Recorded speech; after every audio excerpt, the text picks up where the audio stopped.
Muy buenas tardes para todas las personas presentes.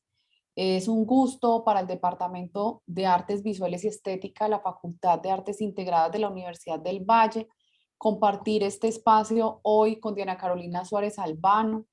Diana Carolina es licenciada. ¿Me recuerdas, porfa, Diana, tus títulos? No Gracias, los tengo aquí Sandra. Sí, anotados. soy licenciada en comunicación Ujú. y magíster en estética y creación de la Universidad Tecnológica de Pereira. Diana se ha interesado mucho por el tema de la innovación educativa y los laboratorios de creación. Ha planeado, diseñado y puesto en marcha laboratorios ciudadanos, laboratorios de innovación educativa y laboratorios vivos en diferentes contextos. En los últimos 5 años se ha desempeñado como docente diseñando experiencias educativas en el área de comunicaciones, humanidades e investigación. Es una persona que yo conozco muy cercana al campo de las artes justamente porque ha tenido la oportunidad de generar estas experiencias de creación al lado de artistas. Y es un poco lo que nos va a compartir en el día de hoy. Diana, creo que es un tema muy valioso para nosotros en las artes visuales y ya nos había dejado empezados Carlos Betancourt, como que nos dejó con el interés plantado, es ya una semilla germinando y creo que aquí se va a volver árbol con la presentación de Diana. Así que Diana, bienvenida, muchas gracias por aceptar esta invitación y bueno, pues aquí te dejo en este espacio más o menos de unos 45 minutos y al final vamos a dialogar y a conversar con las personas. Bueno, no, Sandra, muchísimas gracias. Muchas gracias por tu presentación y, bueno, sobre todo por la invitación. Como te decía ahorita, este espacio pues ya está teniendo una recordación y también una posición importante también en la escena de las artes en el país. Entonces me parece muy especial poder estar acá y compartir, pues bueno, lo que hemos venido trabajando en estos últimos años.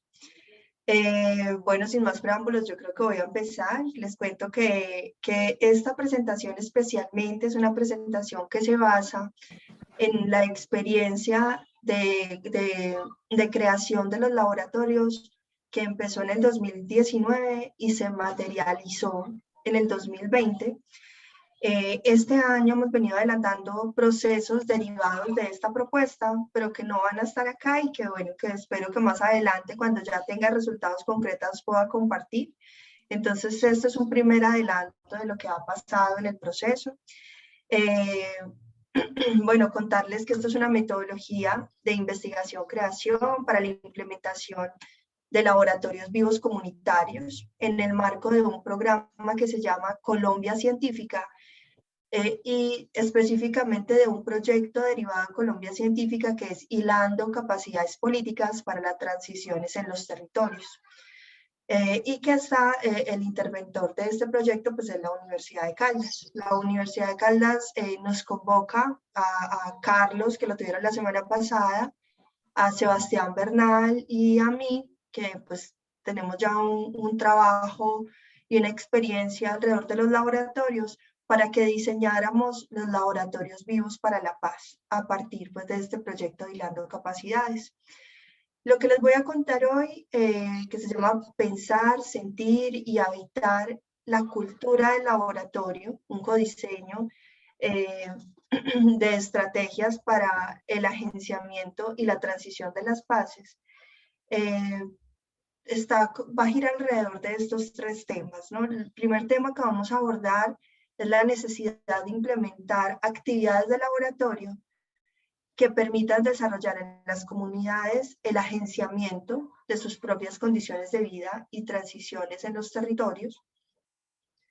El segundo tema que vamos a ver es el codiseño de estrategias entre investigación y creación con las comunidades, pero también con comunidades académicas, con investigadores, con estudiantes, con monitores y diferentes instituciones de educación superior vinculadas al proyecto y las comunidades, líderes comunitarios, lideresas sociales que trabajan en procesos también de agenciamiento en los territorios asociados al conflicto. Y finalmente, pues un tema que no podemos dejar de lado porque realmente marcó esta versión del laboratorio y es la situación generada por el COVID-19 que nos permite pensar en alternativas, en nuevas herramientas de comunicación digital, sincrónicas y asincrónicas para llevar a cabo estos procesos de experimentación, de producción conjunta, de diversos productos que son evidencia pues de las iniciativas narradas, como lo llamamos nosotros, educomunicativamente, a través de los medios expresivos, bueno, que vamos a ver más adelante. A continuación, pues les voy a hacer como un contexto de lo que es Colombia Científica para que nos ubiquemos un poco antes de ir pues como a la metodología. Y bueno, Colombia Científica es un programa del Ministerio de Ciencias, Tecnología e Innovación y tiene como objetivo aportar al desarrollo de la paz, del proceso de paz y del proceso de transición en el marco del posconflicto. Ha impulsado diferentes proyectos de investigación, de innovación y promueven específicamente en 3 departamentos, promueven proyectos en relación con el sector productivo, social, cultural y educativo. ¿Cuáles son esos departamentos? Son Caldas, Chocó y Sucre, departamentos que han estado específicamente marcados por situaciones violentas complejas también y han estado durante la historia del conflicto. Y en esos 3 departamentos hemos trabajado en cada departamento en 2 municipios. En Chocó trabajamos con Río Sucio y Bojayá, en Sucre con Ovejas y Chalán, y en Caldas con Río Sucio y Samaná Caldas, ¿no? Específicamente, yo creo que todos tenemos también en nuestra memoria algunos casos de violencia en esos lugares, ¿no? Que han sido realmente importantes en el proceso, y bueno, estos son los departamentos donde opera y los municipios donde opera específicamente el proyecto. El proyecto de Hilando Capacidades, que hace parte de Colombia Científica, después de un trabajo arduo,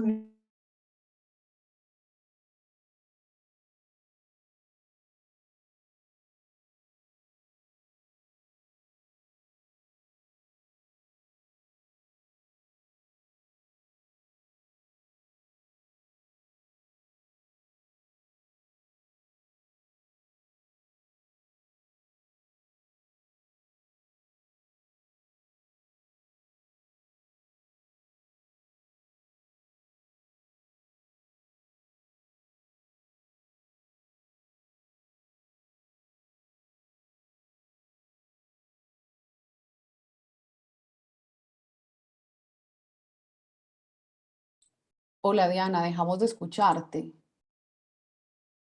Tienes cerrado el micrófono. me quedé sin internet, qué pena. No, sí, yo te dije, se bloqueó un ratico. Tranquila. No te escuchamos en los últimos minutos. Listo, listo, ya voy aquí a retomar. Bueno, estas son como las cosas que pasan en la virtualidad, ¿no? Bueno, gracias, ¿no?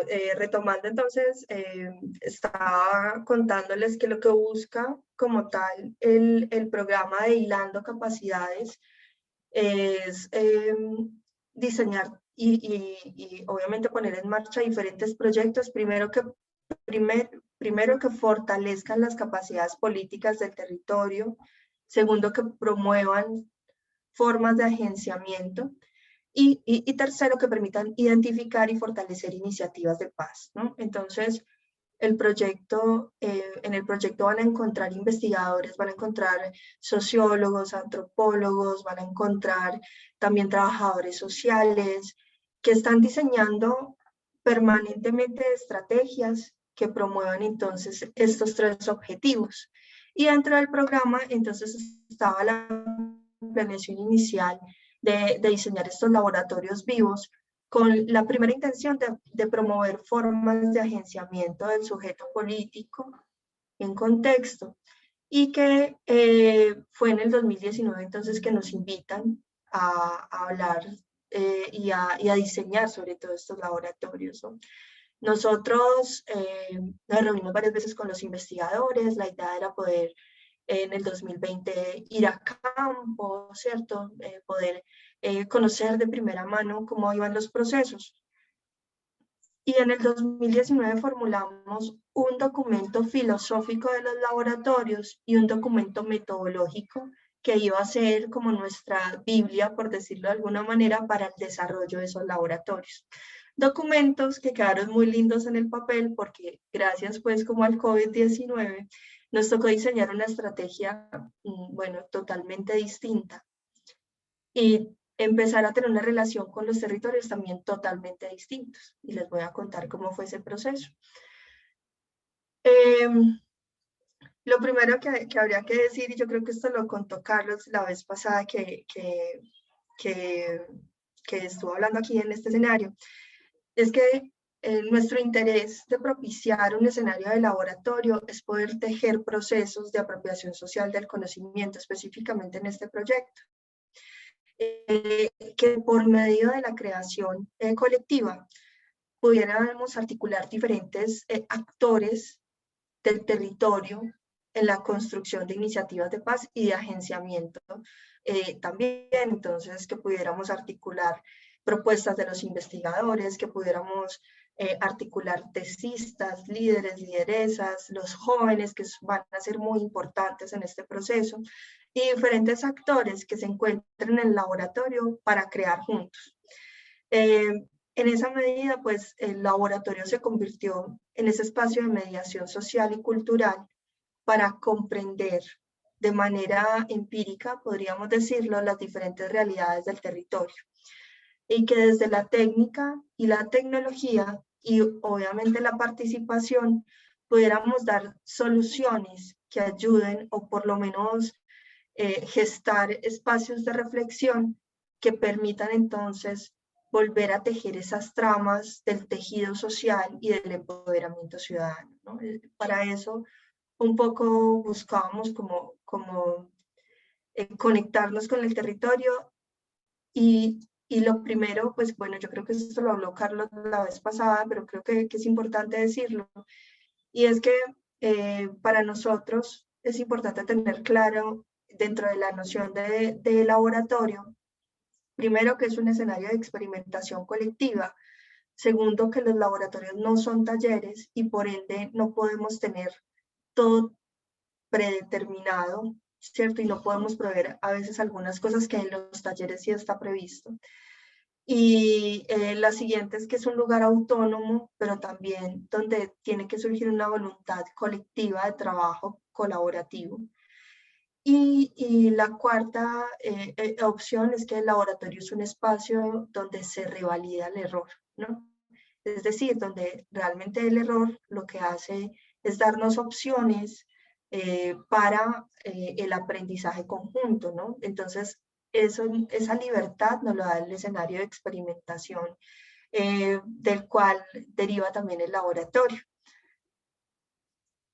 Aquí paso a la siguiente, regálenme un segundo. Cuando empezamos a plantear entonces el laboratorio, nuestra premisa entonces fue poder lograr estos propósitos directamente con la comunidad, ¿cierto? Y no planear estrategias para la comunidad. Nos parecía tenaz poder diseñar un laboratorio donde planteáramos estrategias sin conocerlos, sin poder tener una relación cercana con el territorio, y ahí la comunidad fue muy importante en todo el proceso de planeación, no solo en el desarrollo, sino también en la planeación. Y el hecho de que la comunidad se sintiera parte del proceso de planeación, ¿cierto? Requería también unas responsabilidades por parte de la comunidad, unos compromisos muy importantes. Y eso fue muy valioso porque sintieron como propio el escenario. De hecho, todavía lo sienten muy propio. Y creo que es clave para este tipo de procesos de creación colaborativa y de agenciamiento también de las capacidades políticas. Bueno, ahora sí voy a entrar como un poco en materia y contarles cómo fue todo este proceso.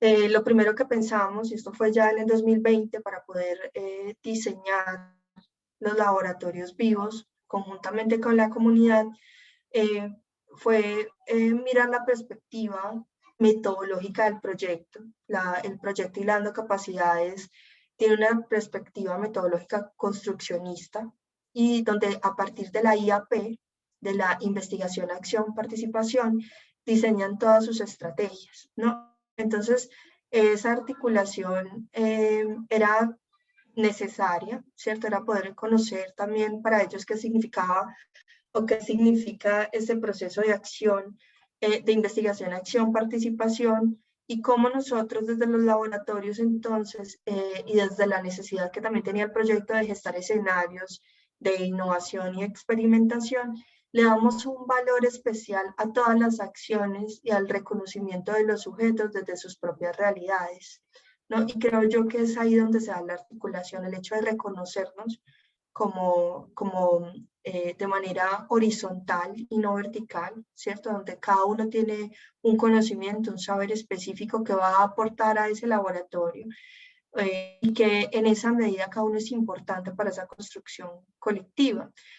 Entonces, a partir de esa noción, de esas nociones, se diseña una ruta metodológica basada como en unos pasos que nos permite articular entonces el laboratorio, los objetivos del proyecto, la relación con la IAP, ¿cierto? Que sería el enfoque, la cultura del laboratorio, como la hemos trabajado en los últimos años, y las condiciones pues impuestas por la pandemia, ¿cierto? Fueron claves para poder llevar a cabo el desarrollo de este codiseño de la estrategia de los laboratorios comunitarios.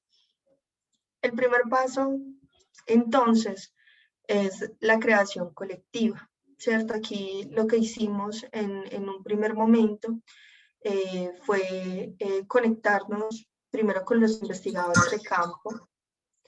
Esa conexión con los investigadores fue clave en el proceso porque ya eran profesionales que estaban en el territorio ya hace varios meses, que ya habían tenido contacto con la comunidad, que ya tenían un camino y unas propuestas también claras en el proceso. Entonces, esa conexión fue clave para pensar el escenario del laboratorio, primero como la posibilidad de articularnos como un espacio de mediación social y un espacio también creativo que nos permita entonces, a partir de la participación conjunta, darle soluciones que ayuden a restablecer entonces esa trama de tejido social y empoderamiento ciudadano. Una vez nos reunimos con los investigadores, empezamos a tener más contacto con la comunidad. Ellos nos decían, no, mira, está este líder, está esta otra persona, este joven, y empezamos pues a involucrarnos en todo el proceso que ellos llevaban ya desarrollando en campo. Algunos el COVID los cogió en territorio, otros estaban en Manizales, casi todos los investigadores pues son de Manizales, y en esa medida tocó desarrollar como otros canales de comunicación con el territorio, y aquí sí que se evidenciaron de manera, yo creo que más clara, las brechas sociales, educativas y tecnológicas, ¿cierto? Quedaron expuestas, y sobre todo en este proceso que no paró, ¿cierto? El proyecto de Colombia, de Hilando Capacidades, y el programa de Colombia Científica no paró en pandemia. Entonces, era la necesidad de poder propiciar un espacio donde la inteligencia colectiva y el poder relacionar diferentes habilidades y competencias permitiera dar sentido también a las propuestas y a las realizaciones y a las producciones que realizamos en conjunto, ¿no?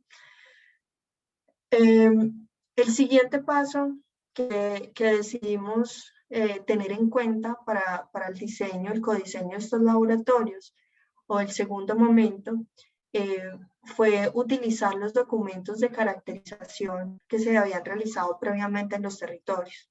Estos documentos fueron claves porque lo que hicieron fue los investigadores contarnos de primera mano, ¿cierto? Que es como tan distinta a las investigaciones que uno encuentra de pronto en el DANE o en otras centrales de investigación, hasta los mismos medios de comunicación, Estos datos nos dieron de primera mano realmente cómo estaban las relaciones económicas y productivas, demográficas, lo físico-espacial del territorio, lo sociocultural, lo ambiental y por ende también lo político-institucional.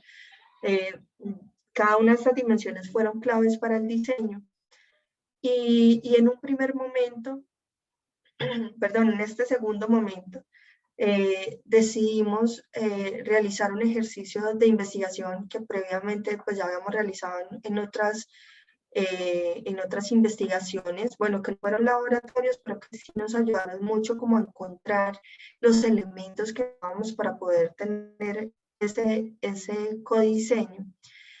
Y lo que hicimos fue, a partir de esta investigación, diseñar microuniversos que nos permitieran entender cómo el contexto social, económico, cultural y estético propios de cada territorio nos permita entonces construir una estrategia de laboratorio vivo, ¿no?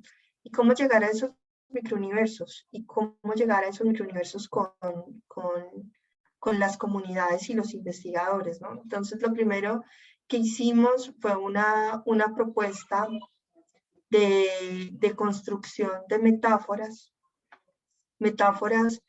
de cada uno de los municipios, porque a pesar de ser colombianos, yo creo que esto todos lo sabemos, ¿cierto? Hay unas diferencias, yo creo que muy marcadas, que lo construye cada territorio, y estas diferencias que además van en diferentes gamas, son más latentes, sobre todo en los municipios costeros o en los municipios que están tan alejados de la capital o del centro, y donde se evidencian también unas necesidades que no creeríamos que siguen siendo necesidades en esta época, ¿no? Por ejemplo, la falta de fluido eléctrico en un lugar como Río Sucio y Bojayá, Chocó, ¿no? Y eso detiene muchísimos procesos, porque si todo iba a ser mediado por la virtualidad y no hay conexión, no hay energía, ¿cierto? Solo hay energía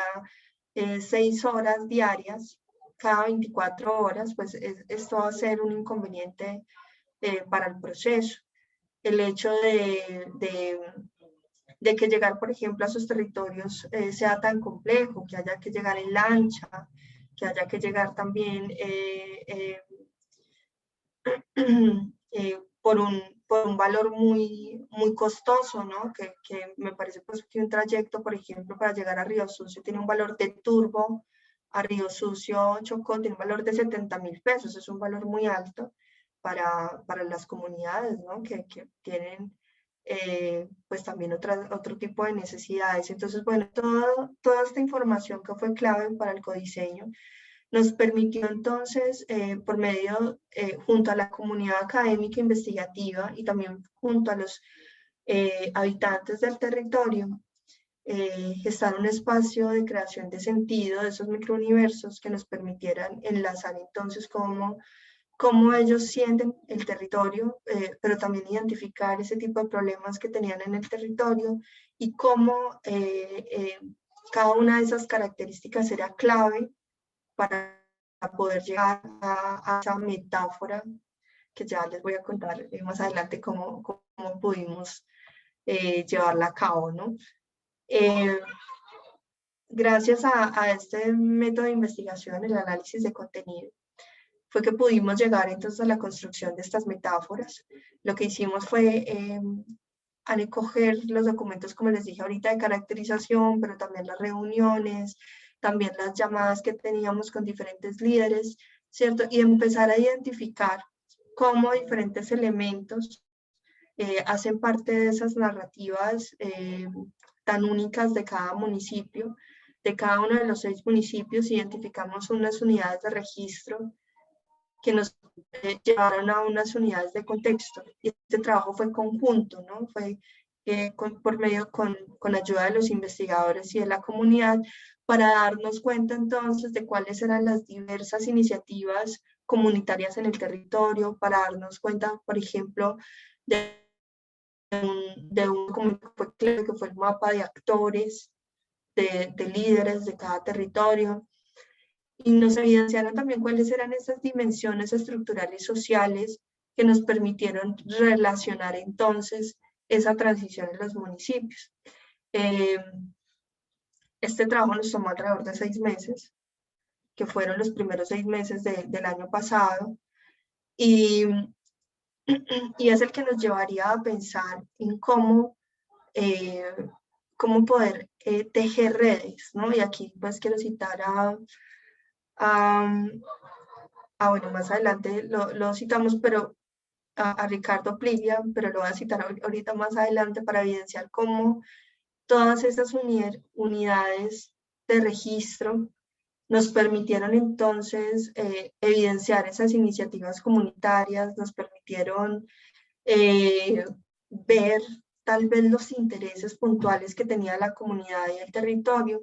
Y creo yo que estas reflexiones que muchas veces se dieron también por Meet, por largas jornadas en Meet con los investigadores y la comunidad, también le permitió a varios de ellos encontrar también sus pues, opciones, yo creería que más claras para desarrollar sus proyectos en campo. ¿Cómo llegamos entonces a las metáforas, ¿no? A partir entonces de ese análisis de contenido, lo que hicimos con todas esas palabras encontradas en esa investigación, empezamos a crear y a identificar cuál podría ser el microuniverso de cada municipio, con el fin de potenciar diferentes actividades de laboratorio vivo que permitieran entonces un despliegue también creativo, estético, el agenciamiento de capacidades políticas, poder también identificar ciertas iniciativas de paz, pero a través, sobre todo, de procesos de mediación y de traducción con medios, donde los participantes sintieran el espacio como propio, pero también entonces decidieran crear y co-crear con otros habitantes, pero también con los investigadores, también con los estudiantes, con los monitores en el proceso pues, de creación. Y es ahí, bueno, por fin llega la cita que quería decir ahorita, y es cómo la sociedad es una red de narraciones, no solo es una red de intercambios económicos o sentimentales, sino también una trama de relatos, ¿no? Y eso fue lo que nos permitió hacer el análisis de contenido, poder crear entre todos esa gran trama de relatos, tal vez de problemas, tal vez de iniciativas también, ese gran mapa de actores que se articularía entonces puntualmente en la creación de esas metáforas. Cuando ya este es el tercer momento, cuando llegamos entonces a crear estas metáforas, voy a poner un ejemplo de Chocó específicamente, y la metáfora con la que hemos diseñado, codiseñado con la comunidad, los laboratorios, y que además se relacionó mucho con Bojayá y Río Sucio. La metáfora es el río como tejido de vida, ¿no? ¿Y cómo salió esa metáfora? Pues a partir de esa identificación del análisis de contenido. Y ahí lo que hicimos fue basarnos un poco como en realmente cómo se dan los procesos de construcción de la metáfora, ¿no? Tuvimos en cuenta un tenor, que es la posibilidad de identificar el objeto real, la problemática o la necesidad como tal del territorio. Seguida de esto el vehículo, que tiene que ver con lo inteligible, o lo que hace referencia a la posibilidad o a la potencia de esa necesidad, ¿cierto? ¿Cuál es la importancia de esa necesidad en el territorio? Y además de eso, ¿a qué hace referencia y cómo se vincula directamente a todas las conexiones de sus propias historias en el contexto? Y finalmente se pensó en un tercer elemento, que es el fundamento. Y el fundamento es esa asociación de esa particularidad del municipio con la forma imaginada que tenemos de ella, ¿no? Entonces, ese fue el proceso de creación de metáforas. Recuerdo que también fueron procesos también de muchísima conversación por teléfono, por Meet, por las herramientas que teníamos, y llegamos entonces a encontrar estas frases tan potentes que nos permitieron entonces, basadas en problemáticas específicas, que nos permitieron entonces ver el valor de la metáfora en contexto, ¿cierto? Entonces el río de vida, como el río que convoca a la comunidad chocuana, en su medio, porque es su medio de transporte, su sustento económico, pero también ha sido un motivo del conflicto armado, de los horrores, de los malos recuerdos de la guerra. El río que permite a la comunidad soñar y hacer realidad sus sueños, que le permite salir adelante y pensar en un porvenir. Río Tejido de Vida invita a la comunidad a tejerse, a aliarse y a seguir resistiendo por la vida, ¿no? Entonces, esto es un texto, de hecho, creado con la misma comunidad, con los investigadores, y esa metáfora le va a dar entonces ese clic y esa conexión de la comunidad con el laboratorio. Y además, entonces, lo que va a hacer la metáfora realmente es gestar una provocación para el escenario, entonces, de creación, el cual íbamos a gestar con el laboratorio vivo.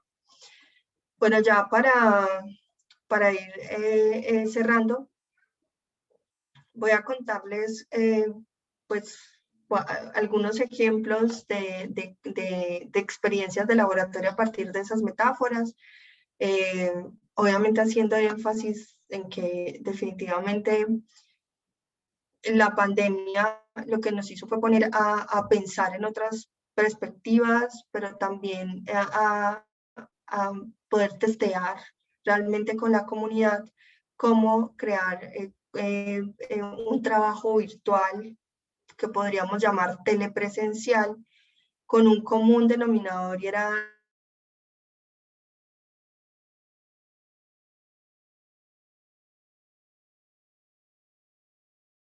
y voy a contarles como yo diría que conceptos claves que nos ayudaron a potenciar entonces la realización de estos laboratorios. El primero, que además pues le he trabajado siempre en el diseño y en el codiseño de otros laboratorios, y es la inteligencia colectiva, que nos permite identificar no solo canales de comunicación, sino más bien como nos posibilita identificar a cada uno de los participantes como importantes dentro del proceso, importantes para poder tejer entonces creaciones conjuntas, el deseo y la voluntad de estar allí en esa construcción en tiempo real también fue clave. El hecho de que los participantes, por medio de sus dispositivos móviles o por medio de la mensajería instantánea, que también fue una posibilidad, entonces entraran dentro de este, podríamos decirlo, como un juego de intercambios también de realidades, y que realmente lo que evidencia es que pone en conjunto todas las habilidades y toda la potencia que tienen los municipios en campo, ¿cierto?, en su territorio, y que a veces una evidencia, ¿no? Entonces, cómo poder crear ese tejido, ese enlace, y sobre todo potenciar esas capacidades de los líderes en territorio. El siguiente concepto pues son los espacios antropológicos, los dos conceptos trabajados desde Pierre Levy, y los espacios antropológicos como el escenario dialógico clave para poder conversar con la comunidad, porque hay un común denominador en estos espacios virtuales, y es que la gente los siente como muy fríos, cada vez hay más apatía, de hecho sí, cansan mucho, son muy agotadores, pero bueno, es lo que tenemos para trabajar, entonces, ¿qué hacer con lo que hay? ¿Cierto? Entonces era poder gestar ese espacio virtual con un espacio antropológico, o sea, como crear unas conexiones reales aprovechando lo técnico, donde los participantes y la voz de los participantes era clave en esa construcción social, donde los deseos personales y colectivos son claves y se intensifican en la medida en que son escuchados, en la medida en que su importancia es relevante para el grupo. Se van creando y se van tejiendo esos espacios, ¿no?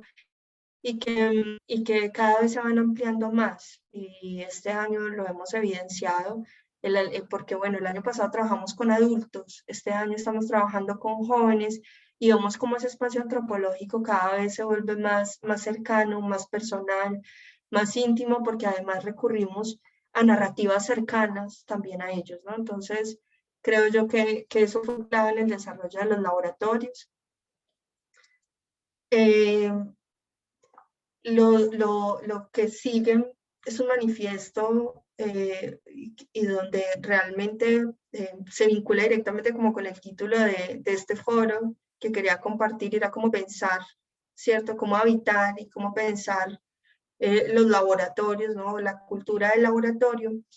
Y es que codiseñamos este manifiesto para poder tener un marco sobre el cual movernos en los laboratorios, ¿no? Unas frases potentes que, que nos permiten entonces identificar qué es el laboratorio para la comunidad, ¿cierto? Pero también para el proyecto, pero también para nosotros, pero también para los investigadores, y cómo se articulan esas frases en cualquier desarrollo de cualquier iniciativa de laboratorio, ¿no? Una es el espacio para construir consensos, es un escenario donde se piensa lo común, es un escenario construido como un tejido vivo, un espacio para habitar con el otro, los otros y lo trans, un espacio para cuya dinámica es un movimiento iterativo, que también es clave, el proceso que se construye a partir de la expresión, del trámite de afectos, el hecho de pensar en el laboratorio también como un territorio de paz, en un sitio para el agenciamiento, la autopoiesis, el hecho de habitar desde la inteligencia colectiva y también ver el escenario del laboratorio como un escenario de juego y de lúdica, que también fue muy importante para la realización de estas iniciativas. Bueno, voy a contarles así como rápidamente, ya creo que me quedan 5 minutos, de cómo... Adelante, tranquila. Cómo entonces se crearon diferentes estrategias el año pasado, estos son del 2020, a partir pues de estos escenarios virtuales. Voy a contarles que uno de ellos fue el exploratorio de juventud en Samaná, el exploratorio en Samaná Caldas, ¿no? Fue una estrategia diseñada también, codiseñada con los investigadores y con los mismos jóvenes, que se propone como un espacio de participación para los jóvenes para reflexionar sobre su propio municipio. Y la pregunta clave y orientadora de este ejercicio fue, ¿qué es ser joven en Samaná Caldas? ¿No? Y a partir de esa pregunta, entonces se desarrollaron unas estrategias, yo diría que lúdicas, donde en el grupo de WhatsApp cada joven participaba, exponía su opinión, empezaba a aportar a esta construcción colectiva para resolver esa pregunta, y todo lo que logramos conjuntamente se convirtió en podcast. Lo pueden encontrar en Spotify, se llama Exploratorio de Juventud, Samaná, y creo que son 4 podcasts sobre reflexiones del territorio, sobre cómo ven los jóvenes el municipio, sobre cómo se lo imaginan dentro de unos años, sobre las necesidades que tiene el territorio. Entonces fueron un escenario muy, muy interesante, ¿no? Y nunca nos vimos de manera presencial, siempre fue por medio de WhatsApp o por Meet, y se gestaron reflexiones, yo creo que muy, muy bonitas también para el proyecto, muy importantes. Tenemos otra iniciativa como que fue la Minga de la Cocina. La Minga de la Cocina fue un laboratorio vivo diseñado, codiseñado, con los líderes de la Casa de la Memoria, que es un proyecto, yo diría que ya lleva muchísimos años en el resguardo indígena de Cañaromo, Loma Prieta, de Río Sucio, Caldas, donde la cocina fue una excusa para hablar de la memoria. Entonces, construimos pues como diferentes estrategias para hablar sobre el alimento, cómo se produce el alimento, los diferentes productos del territorio que son importantes, cómo ha cambiado la alimentación en el territorio. Y a partir de ahí lo que hicimos fue construir o conectar realmente historias, prácticas, espacios de memoria que se vieron identificadas en un audio. Es un podcast muy largo, ese no lo hemos subido porque es larguísimo, pero que fue un insumo clave para hablar del poder de la memoria y de cómo la creación colectiva termina siendo clave para poder enlazar pues todos estos factores del escenario de la Casa de la Memoria. Con la Casa de la Memoria seguimos trabajando.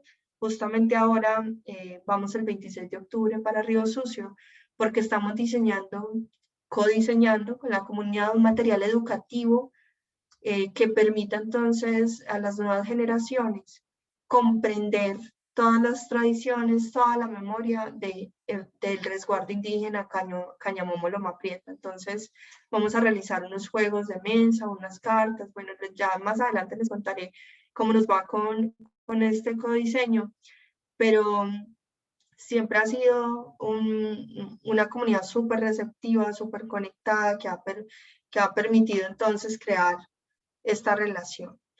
Está en lo que trabajamos en Ovejas y Chalán Sucre, y lo que hicimos fue diseñar unas imágenes infográficas creadas a partir de cómo algunos asuntos de memoria, de recuerdo de los objetos, de comida, de la cocina, siempre evocando un poco, se llamó Museo Efímero de la Memoria, y lo que hicimos fue un recorrido por el pasado gracias a la identificación de objetos que son claves para la reconstrucción de historias en los territorios.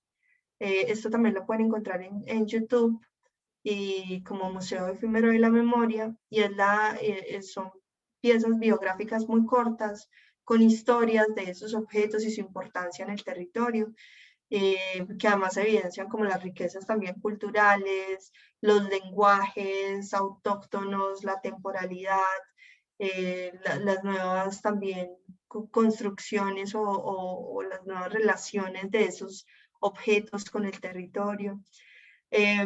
Con ellos testeamos varios espacios de encuentro, nos vimos por ejemplo por Facebook, porque todos tenían Facebook, entonces funcionó muy bien la plataforma, pero no con todas las comunidades pasa de esa manera, ¿cierto? Entonces con cada comunidad fue una experiencia distinta. Bueno, y por último está Ven y Ve, la Minga de la Atarraya, que fue el laboratorio vivo realizado en Río Sucio y Bojayá, Chocó, a partir de una escuela itinerante que ya tenían los investigadores de campo en el territorio, que se llamó Atarraya de Saberes. Esta Atarraya de Saberes es un programa radial diseñado para las emisoras comunitarias que buscaba de hecho potenciar las capacidades políticas, pero también rescatar algunos saberes ancestrales, conocimientos históricos del territorio. Y nosotros mediante un grupo de WhatsApp diseñamos toda una estrategia de participación, de retroalimentación de esos programas, donde la misma comunidad compartía historias a partir del tema central del programa de radio, ¿no? Estos programas radiales se volvieron podcasts, están también en Spotify, los encuentran como Atarraya de Saberes. Y dentro del mismo programa está el espacio de los laboratorios, donde se escucha la voz de la propia gente, de la comunidad, aportando a esa construcción de saberes, a ese tejido también, donde, donde ellos mismos reflexionan sobre las iniciativas de paz. Y bueno, ya para terminar,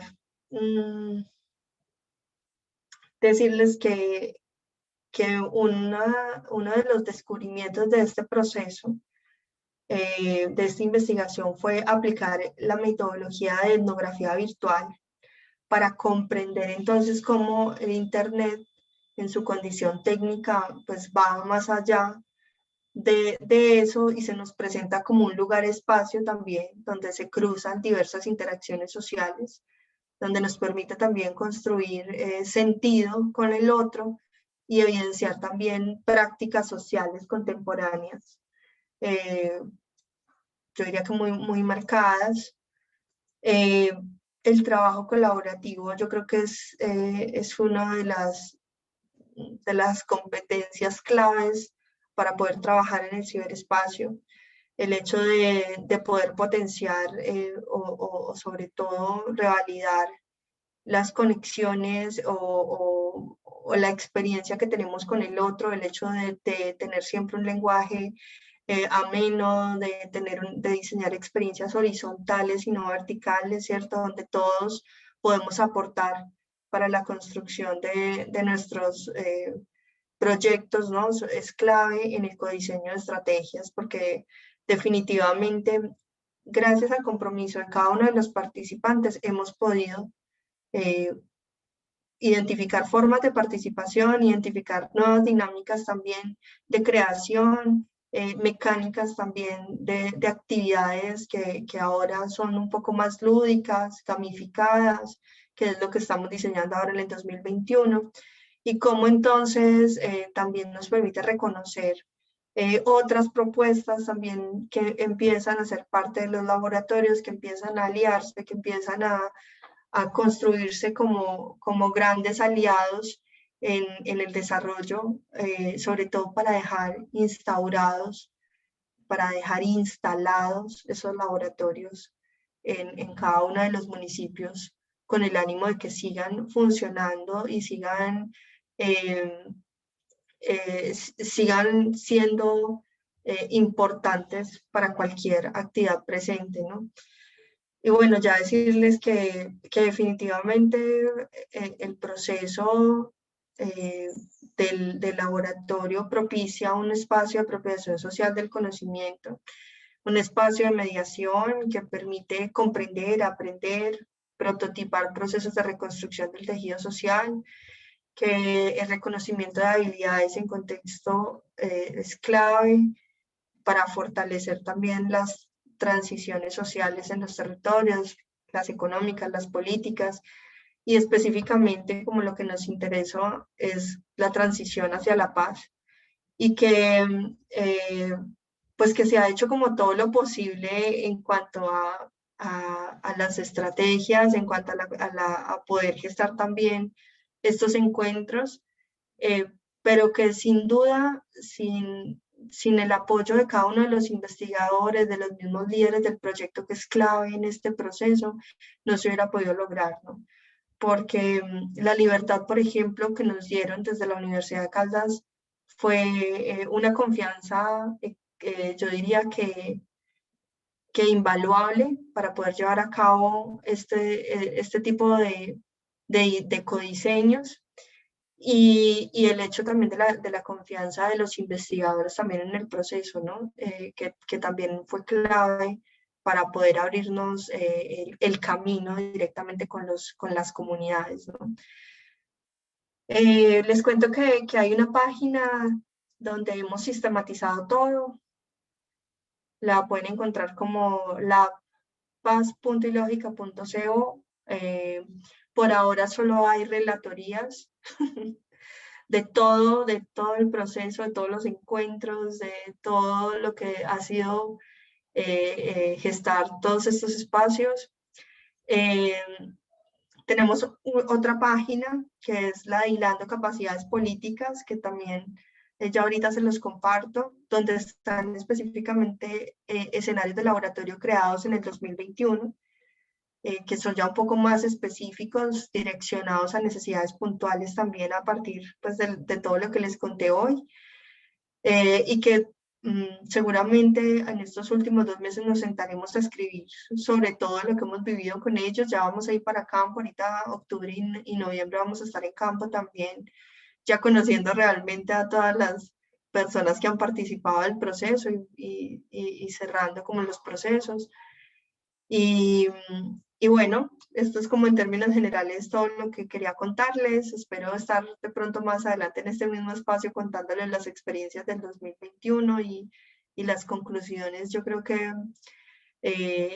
este proceso nos haya dejado, ¿no? Que es mejor esperar a que todo pase y cierre ya para poder analizar cómo fue todo el proceso. Y bueno, no, muchas gracias. Quedo atento pues como a sus preguntas o inquietudes.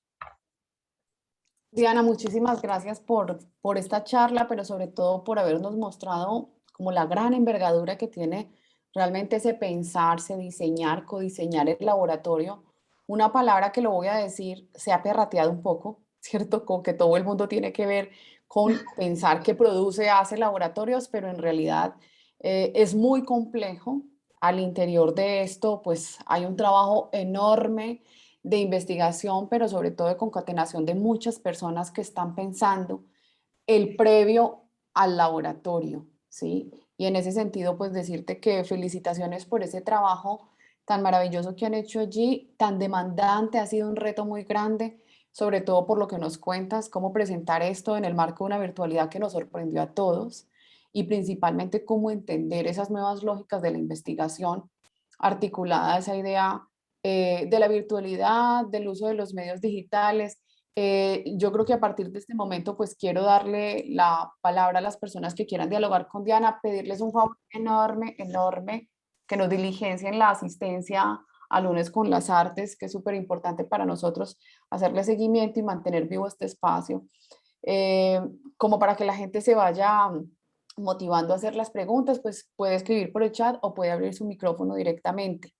Diana, yo quiero preguntarte, ¿qué papel juega la técnica en los laboratorios? Si bien es cierto que hay una producción de una serie de procesos, ya nos hablabas, ¿cierto? Que se producen infografías, ¿sí? Que se recoge información y que no se espera que la gente tenga formación en la técnica, porque allí confluyen unos públicos, todos de muy distintas, eh, pues, saberes, conocimientos, dominios en sus experiencias vitales que les permite reunirse en ese espacio, pero no tienen que tener pues un saber técnico específicamente en algo. Pero entonces, ¿cómo se da allí? ¿Cómo se logran concatenar esas ideas? ¿Cómo se unen esas ideas en una respuesta de orden técnica? Porque finalmente sí sale un dispositivo o un producto. Sí.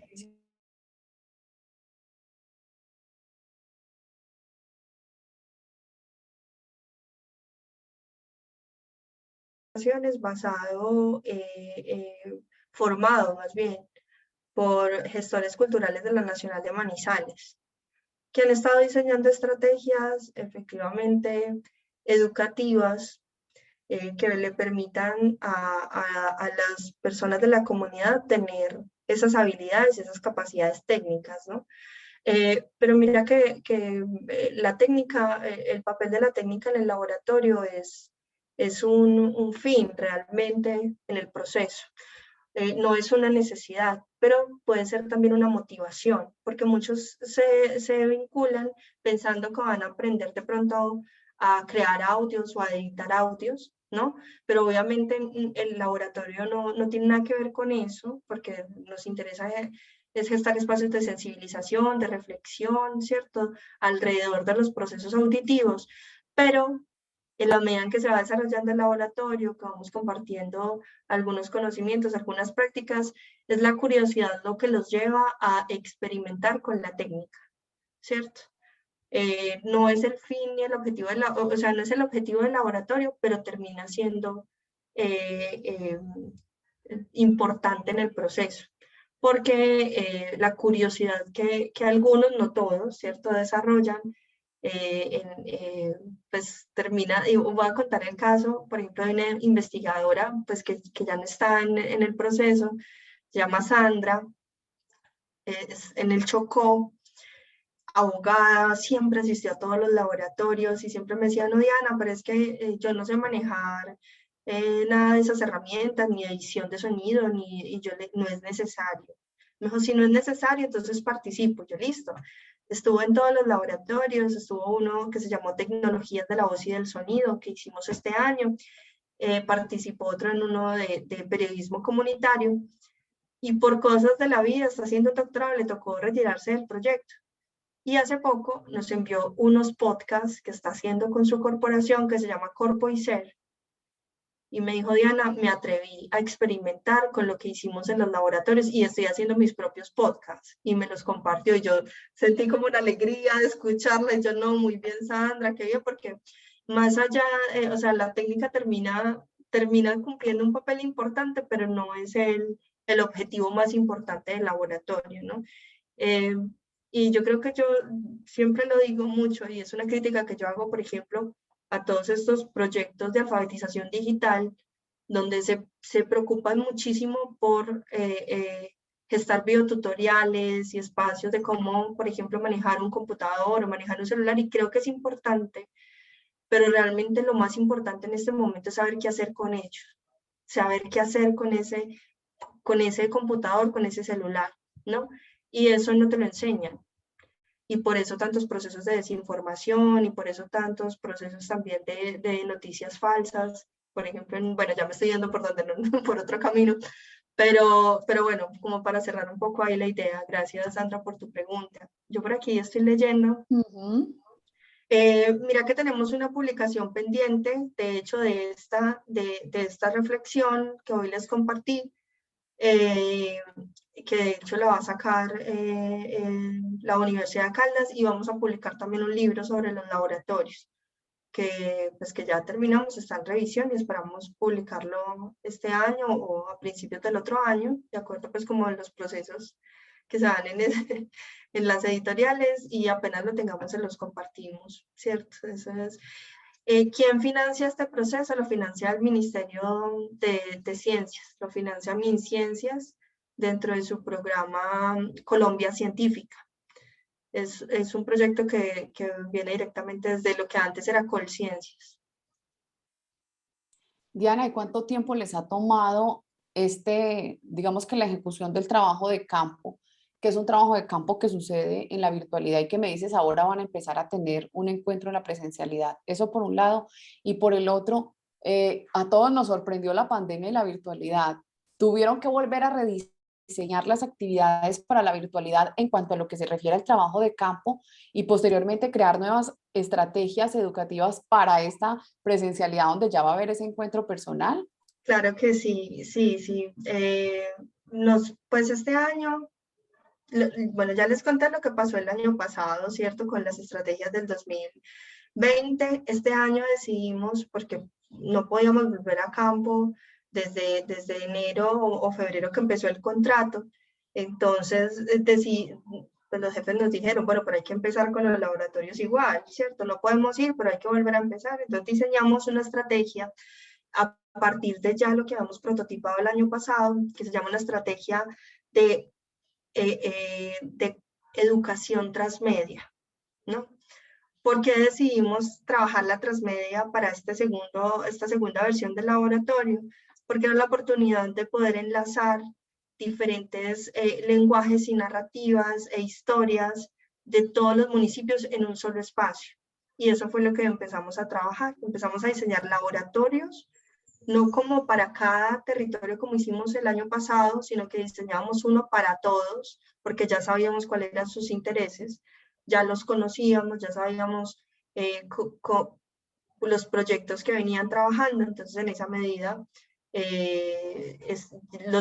diseñamos laboratorios virtuales para todos en una plataforma, con encuentros sincrónicos, con actividades mediadas por WhatsApp.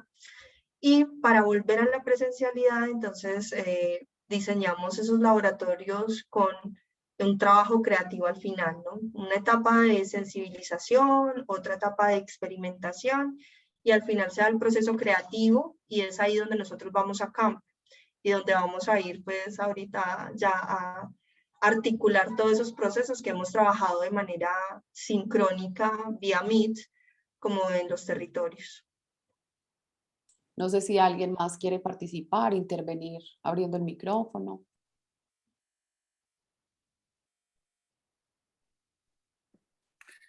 Pues nada, desde mi lugar creo que llegué llegué tarde, digamos, porque tenía otra actividad, pero he escuchado con mucha atención porque sí, yo también abordé el tema del laboratorio con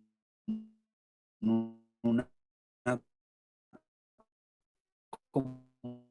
comunidad indígena, que aunque es un término muy desgastado, yo diría que más bien es que se ha manoseado, ¿no? Y que también tiene unas implicaciones complejas, porque un laboratorio es como ensayar como usar a la gente en estos casos a partir de ciertos intereses, y me parece que en esa perspectiva, digamos, horizontal, en la que debe haber una actitud humilde por parte de quien se involucra en estos quehaceres, me parece que es una alternativa, sobre todo en comunidades indígenas, donde hay un sentimiento de comunidad como común unidad, ¿sí? Porque una cosa es llegar e imponer, digamos, unos saberes en una comunidad, pero lo otro es untarse, meterse en la comunidad y desde la comunidad producir proyectos, ¿no? Porque sí me sorprende también un poco como toda esa versatilidad del equipo de involucrar a tantos territorios y de un tema tan complejo, porque además todos estos procesos pues tienen tensiones, ¿no? O sea, con las comunidades, o sea, el tema de la paz, y ya sabemos lo violento y lo complejo que es la paz, ¿no? Entonces no son historias directamente como, digamos, es complicado. Con esto no quiero, o sea, como he estado untado un poquito del asunto, entonces valoro mucho el trabajo, valoro mucho la propuesta, tengo interés además porque creo que eso se debe compartir con los estudiantes y porque necesitamos ese tipo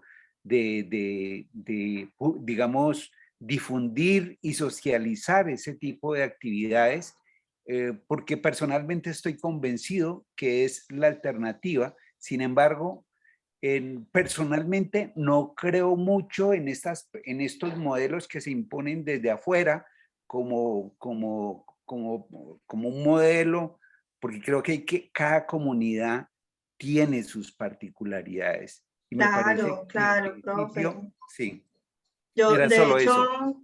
gracias, profe. Sí, de hecho, en la ponencia, bueno, un poco como lo que veníamos conversando, trataba sobre eso. Sí, yo tampoco creo en esos modelos internacionales. De hecho, no llegamos a traer propuestas de afuera para la comunidad, ¿no? Como lo conté, fueron laboratorios diseñados por ellos y donde ellos mismos los diseñan y ellos mismos participan, ¿no? Y que creo yo que eso ha sido lo más interesante del proceso, lo más, yo creería que significativo para ellos, porque si ustedes ven cuando cuento la experiencia, no digo laboratorio, no, por ejemplo el de Chocó se llama Venía ve la minga de la atarraya, se llama laboratorio, y no es gratuito el nombre, o sea, ellos mismos lo pensaron en palabras que hacen parte de su cotidianidad, pensaron en palabras que los vinculan realmente con sus experiencias personales y además la creación de esas metáforas de las que hablaba al inicio fueron claves para poder entender esas narrativas, ¿no? Nosotros realmente somos mediadores del proceso, no trajimos tal vez nada nuevo, pero si esa mediación lo que propicia es un diálogo para propuestas nuevas, para propuestas tal vez que estaban en el tintero y que ahora pues pueden tenerse en cuenta de manera, yo creería que más evidente en los territorios, ¿no? Cuando aquí me pregunta alguien que no le queda claro el concepto como tal de laboratorio, Bueno, el laboratorio es el pretexto para diseñar este tipo de estrategias, ¿no? Pues primero lo que hacemos es tener la articulación de diferentes actores en el codiseño de estas propuestas, ¿no? Eso lo tomamos de los laboratorios, el hecho de que participan investigadores, participan estudiantes, participan líderes de comunidad, participan jóvenes, participan también adultos mayores. Todos esos actores son claves para el codiseño de estas propuestas, el hecho de que se revalida o se tiene el error como la oportunidad de aprendizaje en contexto. Eso hace parte también de una de las características del laboratorio.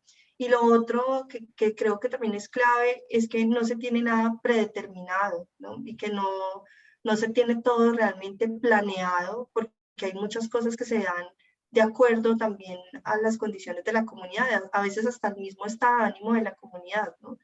Y que esa incertidumbre hace parte de trabajar en laboratorio y hace parte pues de construir colectivamente y de experimentar también conjuntamente, y es bienvenida dentro del proceso, ¿no?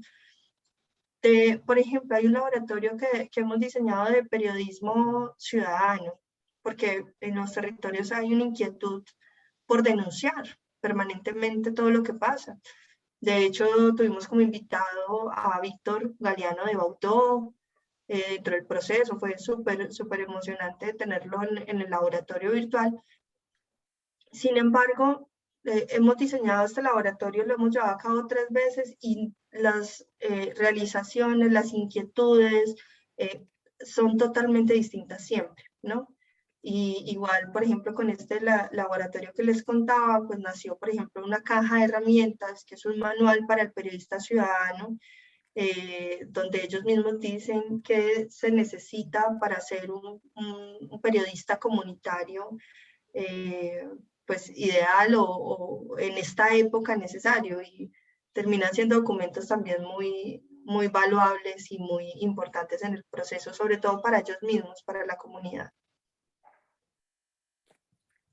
Diana, te quiero hacer una pregunta así como en términos de la logística. ¿Cuánto dura un laboratorio y qué cantidad de personas están vinculadas como a todo ese previo? Porque claro, la cantidad de personas que aparezca seguramente pues será diferente en cada territorio y dependerá de unas ciertas condiciones, pero ¿cuánto tiempo dura y quiénes están ahí como en ese atrás, configurando, llamando, ¿cierto? Indagando, produciendo la caracterización previa? Bueno, este año el laboratorio dura 3 sesiones. ¿Por qué diseñamos 3 sesiones? Porque depende mucho también de lo que necesite el laboratorio, ese codiseño con la comunidad, ¿no? Una sesión que es la sensibilización, otra sesión que es la experimentación, otra sesión que es la creación. La sesión de la sensibilización dura alrededor de 2-3 horas, porque es en ambientes virtuales. Si lo hiciéramos en la presencialidad, seguramente trabajaríamos todo el día alrededor del tema, ¿cierto? Con diferentes experiencias. Eso depende pues como de la condición. Y en este caso, la sesión que más tiempo demanda es la última, que es la sesión de la creación. Podemos crear en 2-3 días, dependiendo también hacia dónde circule o transite también ese interés por parte de la comunidad en el laboratorio, ¿no? Porque hay algunos, por ejemplo, solo un laboratorio donde tal vez no se produzca nada audiovisual o nada visual, sino que sea una obra efímera, por ejemplo, ¿cierto? Donde solo va a tener validez tal vez en ese momento y que solo quedarán los registros, ¿no? Entonces eso depende del interés de la comunidad y no hay un tiempo como establecido así puntual, es complejo, ¿no? Lo otro que me preguntaste es, ¿qué fue, Sandra? Qué pena, se me fue la siguiente pregunta. Con la cantidad de personas que están involucradas, Sí, como en toda la formulación. sí. Pues mira que hemos tenido laboratorios que hemos realizado con 5 personas y la cantidad máxima con la que hemos trabajado ha sido con 40. con 40 personas. Sí, fue complejo, pero también fue interesante, ¿no?